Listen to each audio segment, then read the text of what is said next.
I just finished the Spark Your Why workshop and I thought it was amazing. I'm a psychologist and I think this was like therapy for your business, for your life. It helps you understand the difference between why you do what you do and how you do it, because we confuse it all the time. It gave me a lot of clarity as to what my strengths are and what they look like in my day-to-day. It gave me clarity as to how I use those strengths and gifts to serve others. And it was amazing in allowing me find the purpose, my purpose. And it's not just my business purpose, but my personal purpose. The way that I carry myself on a day-to-day with my family, with my friends, with the people around me in my business.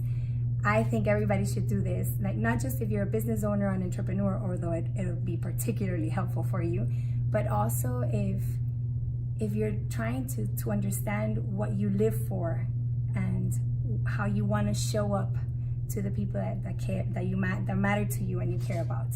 I immediately called all my team members and I invited them here so that they too so that I can share the love and they too can find their purpose and how they do that with their gifts and the strengths that God's given them.